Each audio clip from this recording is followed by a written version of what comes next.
Welcome back to Xylem Learning Beyond Earth എന്ന് പറയുന്ന നമ്മുടെ സയൻസിലെ അടിപൊളി ചാപ്റ്റർ അല്ലേ, നമ്മുടെ 12th ചാപ്റ്റർ ആണ്. ഈ ചാപ്റ്ററിൽ നിന്നും എക്സാമിന് നമ്മൾ അറിയിക്കേണ്ട പ്രധാനപ്പെട്ട ക്വസ്റ്റ്യൻസ് ആണ് ഈ ഒരു വീഡിയോയിലൂടെ നമ്മൾ ഡിസ്കസ് ചെയ്യാൻ പോകുന്നത്. സോ എല്ലാവർക്കും welcome to the video. First question നോക്കാം നമുക്ക്. What is the name of our home galaxy എന്നുള്ളതാണ് നമ്മുടെ ചോദ്യം. നമുക്കറിയാം നമ്മളുള്ള ഗാലക്സി ഏതാണ്? മിൽക്കി വേ ഗാലക്സി ആണ് അല്ലെ, ആകാശഗംഗയാണ്. ഓക്കെ, നെക്സ്റ്റ് ഇത് നിങ്ങളുടെ MCQ ആയിട്ടാണ് കേട്ടോ. അപ്പൊ നമ്മൾ ആകാശഗംഗന്റെ ക്വസ്റ്റ്യൻ നിങ്ങളോട് ചോദിക്കാം.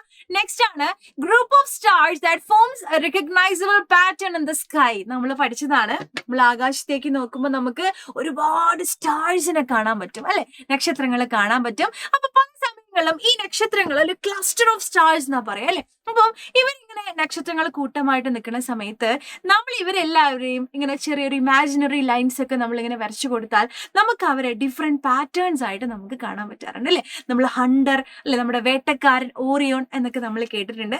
അപ്പോൾ ഇങ്ങനെയുള്ള ഗ്രൂപ്പ് ഓഫ് സ്റ്റാർസിനെ നമ്മൾ എന്താ വിളിക്കുക എന്നുള്ളതാണെങ്കിൽ ദാറ്റ് ഇസ് ആൻസർ ആണ് എന്താണ്? കോൺസ്റ്റലേഷൻ ആണ് കേട്ടോ.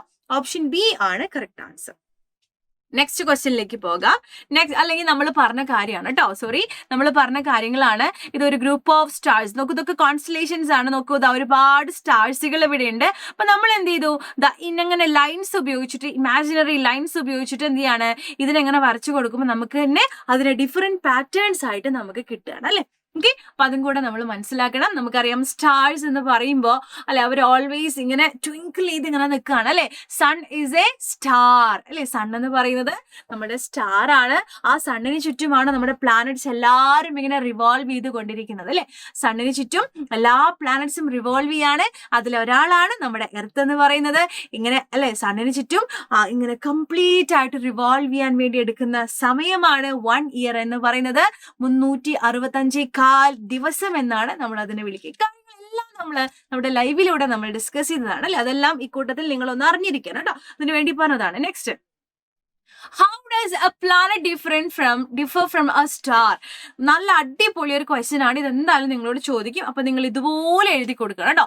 പ്ലാനറ്റ് എന്ന് പറയുമ്പോൾ നമുക്കറിയാം which revolve around the sun in certain orbit are called orbits അല്ലെ. നമുക്കറിയാം ഇതാണ് നമ്മുടെ സണ്ണ്. സണ്ണ് ഇങ്ങനെ കത്തി ജ്വലിച്ചിങ്ങനെ നിൽക്കും അല്ലെ. ആണ് നമ്മുടെ സണ്ണിന് ചുറ്റും എന്ത് ചെയ്യാണ്? പ്ലാനറ്റ്സുകളെല്ലാം ഇങ്ങനെ റിവോൾവ് ചെയ്തുകൊണ്ടിരിക്കുകയാണ്, ഇങ്ങനെ ചുറ്റിക്കൊണ്ടിരിക്കുകയാണ് അല്ലെ. ഇങ്ങനെ ഒരു ഡെഫിനിറ്റ് പാത്തിലൂടെ, അല്ലെങ്കിൽ അതിനെയാണ് നമ്മൾ ഓർബിറ്റ് എന്ന് വിളിക്കുക. ഒരു ഡെഫിനിറ്റ് പാത്ത് ഉണ്ട് ഇവർക്ക് റിവോൾവ് ചെയ്യാൻ വേണ്ടി. അതിലൂടെയാണ് ഇവരിങ്ങനെ കറങ്ങിക്കൊണ്ടിരിക്കുന്നത് കേട്ടോ. ഇതിനെ നമ്മൾ വിളിക്കുന്ന പേരാണ് റെവല്യൂഷൻ. ഇതിനെടുക്കുന്ന സമയമാണ് 365 1/4 ഡേയ്സ് എന്ന് പറയുന്നത് കേട്ടോ. അതും കൂടെ നിങ്ങൾ മനസ്സിലാക്കി വെക്കണം. അപ്പൊ ഈ പ്ലാനറ്റ്സ് എന്ത് ചെയ്യാണ്? ഇങ്ങനെ കറങ്ങിക്കൊണ്ടിരിക്കുകയാണ് അല്ലെ. നമുക്കറിയാം സൺ എന്ന് പറയുമ്പോൾ ഇസ് എ സ്റ്റാർ ആണ്. സൺ ഇസ് ഓൾവേസ് ഇങ്ങനെ ഭയങ്കര തിളങ്ങി ഭയങ്കര ബ്രൈറ്റസ്റ്റ് ആയിട്ട് ഇങ്ങനെ നിൽക്കുകയാണ് അല്ലെ. പക്ഷെ അതുപോലെയാണോ പ്ലാനറ്റ്സ്?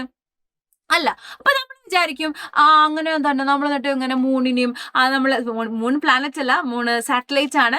നമ്മൾ പറയും എന്നാ നമ്മളിങ്ങനെ ഇടയ്ക്ക് സാറ്റേണിനും അതുപോലെ ജൂപ്പിറ്ററിനൊക്കെ മാർസിനൊക്കെ നമ്മൾ ഇടയ്ക്ക് ഇങ്ങനെ കാണാറുണ്ടല്ലോ, ടെലിസ്കോപ്പിലോട്ട് നോക്കുമ്പോൾ നമുക്ക് കാണാൻ പറ്റുമല്ലോ. അപ്പൊ അതിങ്ങനെ കത്തി നിൽക്കുന്നത് കൊണ്ടല്ലേ, ട്വിങ്കിൾ ചെയ്ത് നിൽക്കുന്നതുകൊണ്ടല്ലേ നമ്മൾ വിചാരിക്കും. അല്ല, ഒരിക്കലും അല്ല.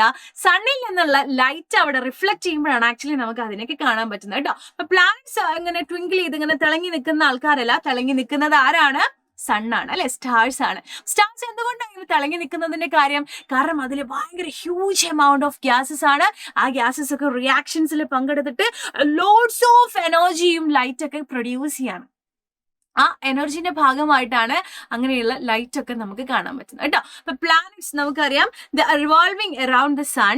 നെക്സ്റ്റ് നോക്കൂ, stars are the celestial bodies which can emit heat and light continuously. Next, planet do not twinkle in the sky അല്ലെ. നമുക്കറിയാം സ്റ്റാർസ് ആണെങ്കിലോ they are twinkling in the sky. Next, they do not have their own light. അത് ശരിയാണ് അല്ലെ, അവർക്ക് light ഇല്ല. But ഇവർക്ക് എന്തുണ്ട്? ദെയർ ഓൺ ലൈറ്റ് ഉണ്ട് അല്ലെ. Next, they revolve around the sun and they are fixed at a point അല്ലെ. അവരൊരിക്കലും അവിടെ നിന്ന് ഇങ്ങനെ റിവോൾവ് ചെയ്ത് കൊണ്ടിരിക്കുന്നില്ല. Next, planets are small as compared to stars and stars ആണെങ്കിലോ they are very very very big in size. അതും കൂടെ നമ്മൾ മനസ്സിലാക്കണം കേട്ടോ. ഇനി അടുത്തൊരു ചോദ്യമാണ്, which star is nearest to us after the sun? After the sun അല്ലെ. നമുക്കറിയാം നമുക്ക് എന്തുകൊണ്ടാ സണ്ണിനെ എങ്ങനെ കാണാൻ പറ്റുന്നത്? എങ്ങനെയാ സണ്ണിൽ നമുക്ക് അടിപൊളിയായിട്ട് ഇങ്ങനെ ലൈറ്റ് ഒക്കെ കിട്ടുന്നത് അല്ലെ. നമ്മൾ സണ്ണിനെ എങ്ങനെ പറയുമോ, സണ്ണ് അടിപൊളി അല്ലേ. സൺ ആക്ച്വലി ഒരു സ്റ്റാർ ആണ്. ഈ സണ്ണിനെ നമുക്ക് കാണാൻ പറ്റുന്നത് എന്തുകൊണ്ടാണ്? സണ്ണാണ് നമ്മുടെ എർത്തിനെ അല്ലെ നമ്മളുടെ പ്ലാനറ്റ്സിന്റെ അടുത്ത് നിൽക്കുന്ന ഒരു സ്റ്റാർ എന്ന് പറയുന്നത്.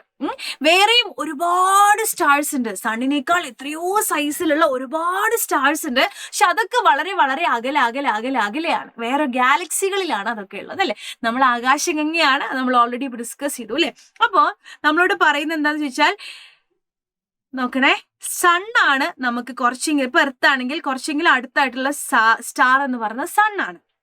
എന്നാൽ തന്നെ ഇവർ തമ്മിലുള്ള ദൂരത്തെ നമ്മൾ പറയാ ഒരു AU എന്നാണ് പറയട്ടോ. ഒരു ആസ്ട്രോണമിക്കൽ യൂണിറ്റ് 150 മില്യൺ കിലോമീറ്റർ ആയിട്ടാണ് നമ്മൾ ഇതിനെ പറയാം. അത്രയും ദൂരമുണ്ട്.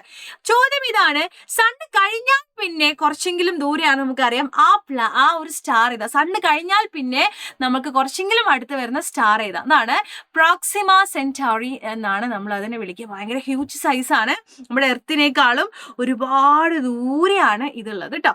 ഇത് 1 AU ആണ്. സണ്ണ് 1 AU ഡിസ്റ്റൻസിലാണെങ്കിൽ പ്രോക്സിമ കിടക്കുന്നത് അത്രയും ആസ്ട്രോണമിക്കൽ യൂണിറ്റ് ഡിസ്റ്റൻസിലാണ് അത് കിടക്കുന്നത്. അത്രയും ദൂരെയാണ് പ്രോക്സിമ ഉള്ളത് കേട്ടോ. അതും കൂടെ മനസ്സിലാക്കാം. നെക്സ്റ്റ് ചോദ്യമാണ് മാച്ച് ദ കോളം. നമ്മൾ കോളം മാച്ച് ചെയ്യാനാണ് പറഞ്ഞിട്ടുള്ളത്. സാറ്റലൈറ്റ് ഓഫ് എർത്ത് അല്ലെ, സാറ്റലൈറ്റ് ഓഫ് എർത്ത് അതാരാ? നമുക്കറിയാം സാറ്റലൈറ്റ് ഓഫ് എർത്ത് ആരാണ്? മൂണാണ് അല്ലെ. നമുക്കറിയാം നമ്മുടെ എർത്തിന് സാറ്റലൈറ്റ് ഉണ്ട് അല്ലെ. നാച്ചുറൽ സാറ്റലൈറ്റും ആർട്ടിഫിഷ്യൽ സാറ്റലൈറ്റും ഉണ്ട്. നാച്ചുറൽ സാറ്റലൈറ്റ് എന്നാലേ അത് അവിടെ ഉണ്ടായി വന്നത് അല്ലെ, ഓൾറെഡി ഉള്ളതാണ്. എന്നാൽ ആർട്ടിഫിഷ്യൽ സാറ്റലൈറ്റ് എന്ന് പറഞ്ഞാൽ നമ്മളെ മനുഷ്യന്മാരെ പ്രത്യേക ആവശ്യങ്ങൾക്ക് വേണ്ടി, എക്സാമ്പിൾ കമ്മ്യൂണിക്കേഷന് വേണ്ടിയിട്ടും അല്ലെ, അതുപോലെ തന്നെ നമ്മളുടെ ട്രാൻസ്പോർട്ടേഷൻ അല്ലെ, നമ്മുടെ വെതർ ഫോർകാസ്റ്റിംഗ്, ഇതിനൊക്കെ വേണ്ടിയിട്ട് ഒരുപാട് സാറ്റലൈറ്റുകൾ ഉണ്ടാക്കിയിട്ട് അവിടെ നമ്മൾ ഓർബിറ്റുകൾ ഫിക്സ് ചെയ്ത് വെച്ചിട്ടുണ്ട് അല്ലെ. അതിൽ നമുക്ക് ഒരുപാട് ഉപകാരങ്ങളൊക്കെ ഉണ്ട്. എന്നാൽ നാച്ചുറൽ സാറ്റലൈറ്റ് ആയിട്ടുള്ളത് ആരാണ്? മൂണാണ്. അത് ആരെങ്കിലും ഉണ്ടാക്കിയതാണോ? അല്ല, അത് നാച്ചുറലി ആയിട്ട് അവിടെ ഉള്ളതാണ് അല്ലെ. അതാണ് മൂൺ എന്ന് പറയുന്നത്. ഈ മൂണിന് പ്രത്യേകതയുണ്ട്. ഈ മൂൺ എന്താണ് നമ്മുടെ എർത്ത് മൂൺ എന്ത് ചെയ്യുന്നുണ്ട്? നമ്മളെ എർത്തിന് ചുറ്റും ഇങ്ങനെ കറങ്ങിക്കൊണ്ടിരിക്കുന്നുണ്ട് കേട്ടോ, ഇങ്ങനെ റിവോൾവ് ചെയ്യുന്നുണ്ട് കേട്ടോ, ഇങ്ങനെ കറങ്ങിക്കൊണ്ടിരിക്കുന്നുണ്ട്. അപ്പോൾ ഒരു കംപ്ലീറ്റ് റെവല്യൂഷന് വേണ്ടി നമ്മുടെ മൂൺ എടുക്കുന്ന സമയമാണ് 27 days എന്നും കൂടെ നിങ്ങൾ കൂട്ടത്തിൽ മനസ്സിലാക്കാം. അപ്പൊ ഇതാണ് മൂൺ അല്ലെ. മൂണാണ് നമ്മളുടെ ആൻസർ ആയിട്ട് വരിക. നെക്സ്റ്റ്, റെഡ് പ്ലാനറ്റ് ആയിട്ട് നമ്മൾ അറിയപ്പെടുന്നത് മാർസ് ആണ് കേട്ടോ. അതിന് റീസൺ എന്താന്ന് ചോദിച്ചാൽ മാർസിലുള്ള സോയിലൊക്കെ റോക്കി ആയിട്ടാണ് കാണപ്പെടുന്നത്. അത് അവിടെയുള്ള ആ സോയിൽ, റോക്കിയിലുള്ള ആ സോയിൽ എന്ന് പറഞ്ഞാൽ റെഡ് കളറാണ്. അതുകൊണ്ടാണ് നമ്മൾ റെഡ് പ്ലാനറ്റ് എന്ന് വിളിക്കുന്നത്. Next one constellation. നമുക്കറിയാം ക്ലസ്റ്റർ ഓഫ് സ്റ്റാർസ് അല്ലെങ്കിൽ ഗ്രൂപ്പ് ഓഫ് സ്റ്റാർസ് ആണ് അല്ലെ. അതാരാണ്? ഓറിയോൺ, ഹണ്ടർ എന്നൊക്കെ നമ്മൾ പറയാറില്ലേ. Next, planet which is commonly called as evening star, അത് വീനസ് ആണ്. ഈവനിങ് സ്റ്റാർ അല്ലെങ്കിൽ മോർണിംഗ് സ്റ്റാർ എന്നൊക്കെ അറിയപ്പെടുന്നത് വീനസ് ആണെന്നും കൂടെ മനസ്സിലാക്കി വെക്കുക. അതെന്താന്ന് ചോദിച്ചാൽ നല്ല ബ്രൈറ്റസ്റ്റ് സ്റ്റാർ, നല്ല ബ്രൈറ്റ് ആവും കേട്ടോ, ബ്രൈറ്റ് ആണ്, അങ്ങനെ എപ്പോഴും ഇങ്ങനെ ബ്രൈറ്റ് ആയി നിൽക്കുന്നതാണ് വീനസ് എന്ന് പറഞ്ഞാൽ. അതുകൊണ്ടാണ് കേട്ടോ. കാര്യം കൂടെ നമ്മൾ എന്ത് ചെയ്യണം? മനസ്സിലാക്കി വെക്കുക. അടുത്ത ചോദിക്കുന്ന മറ്റൊരു ക്വസ്റ്റ്യൻ ആണ്, why is the sun appears brightest object in the sky? നമ്മൾ ആകാശത്തേക്ക് നോക്കുമ്പോൾ അല്ലെങ്കിൽ രാവിലെ പകൽ സമയങ്ങളിൽ നിങ്ങൾക്ക് ആകാശത്തേക്ക് നെയ്ക്കഡ് ആയിക്കൊണ്ട് നോക്കാൻ ഭയങ്കര ബുദ്ധിമുട്ടാണ് അല്ലെ. സൂര്യനിൽ നിന്നുള്ള വെളിച്ചം അത്രക്കും അധികമാണ് നമ്മുടെ കണ്ണിൽ വന്ന് ഇങ്ങനെ കുത്തുന്ന പോലെ നമുക്ക് തോന്നും. എന്തുകൊണ്ടാ ഈ ഒരു സൺ ഇത്ര ബ്രൈറ്റസ്റ്റ് ആവാനുള്ള കാരണം എന്നും കൂടെ നമ്മൾ മനസ്സിലാക്കണം. കാരണം സൺ എന്ന് പറയുമ്പോൾ ഒരു ഹ്യൂജ് ഗ്യാസസും എല്ലാം കൂടെയുള്ള ഒരു സംഭവമാണ്.